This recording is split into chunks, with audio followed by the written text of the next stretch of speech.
ठाकुर जी सनातन गोस्वामी के ध्यान में आए, नेत्र बंद करके जप कर रहे थे। जैसे ही ठाकुर जी आए, सनातन जय जय, आपकी सेवा बढ़िया चल रही है, कोई दिक्कत तो नहीं है, आप सुखी हो, आप आनंद में हो? ठाकुर जी बोले हाँ है तो सब बढ़िया, कोई आनंद, कोई दुखी नहीं है। और जय जय आपकी आवाज ऐसी काहे को लग रही है, बहुत दबी दबी सी? बोले वो कहा 4 दिन से रूखे टिक्कर पा रहे हैं ना, गले में इर्ज गए हमारे, इर्ज ना समझते हैं, गले में अटक गए हैं। अरे जय जय, मैं कहा आज्ञा करो। और नेक नेक नेक वाह में जो है का नमक डाल दे करो, आटे में नमक डाल के फिर जल से मार दिया करो, थोड़ा तो नेक स्वाद आ जाएगा उसमें। सनातन गोस्वामी बोले पिछले 40 साल से तो मैं केवल आटा ही पा रहा हूँ, मैं नमक कभी डाला नहीं, पर आपकी आज्ञा, कल से नमक लाऊंगा। भिक्षा लेने गए, आटा लिया तो आटा दे करके बेचारी मैया तो चली गई भीतर। सनातन गोस्वामी सुनो थोड़ा नमक और दे दो।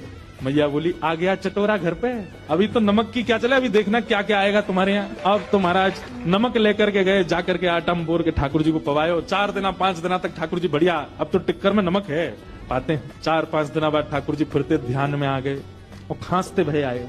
सनातन गोस्वामी बोले जय जय, जाड़ो लग गो आपको, ठंड लग गई है? नहीं नहीं जाड़ा ठंड तो नहीं लगी है, पर भैया देखो बहुत बढ़िया लग रहा है, हमको कोई दिक्कत नहीं, हम बहुत प्रसन्न है। 24 घंटा में एक बार भोजन मिलता है, प्योर डाइटिंग चल रही है हमारी। लेकिन भाई आटा जो है ना, ये पेट में जाता है, जगह जगह चिपक जाता है, इसलिए उसमें घी लगाया जाता है ताकि सब जगह से बढ़िया प्रेम से निकल जाए। नेक घी लगा दे करो वहां में रोटी में।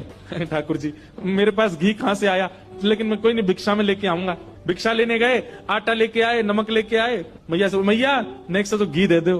घी का एक सुंदर डिब्बा दे दिया। आप तो महाराज टिक्कर बनते हैं, उसमें घी और लगता है। अच्छा सनातन गोस्वामी तो पिछले 40 साल से साधारण पाते थे, लेकिन अब वे भी पाते हैं तो उनको कहते हैं भाई स्वाद तो है, आनंद तो आ रहा है। और फिर चिंता होती है कि कहीं ऐसा नहीं हो मेरी जीभ चटोरी हो जाए इनके चक्कर में। अब तो घी लगा के पान लगे। 5-6 दिन की सेवा हुई, ठाकुर जी फिर आ गए और ध्यान में आकर के सनातन गोस्वामी जय जय, सब आनंद, कोई दिक्कत तो नहीं, सब बहुत बढ़िया है।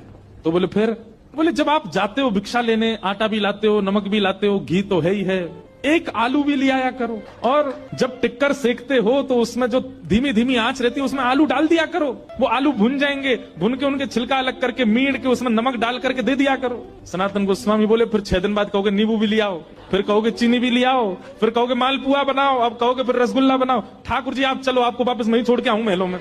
और महाराज जैसे ही ठाकुर जी गोद में उठाए वापस ले जाने के लिए, प्रत्यक्ष श्याम सुंदर प्रकट हो गए और लिपट गए। और मदन मोहन जी प्रकट होकर के बोले मैं रूखी रोटी में ही राजी हूं, रहूंगा तुम्हारे पास से, जाऊंगा नहीं यहाँ से, यहीं रहूंगा।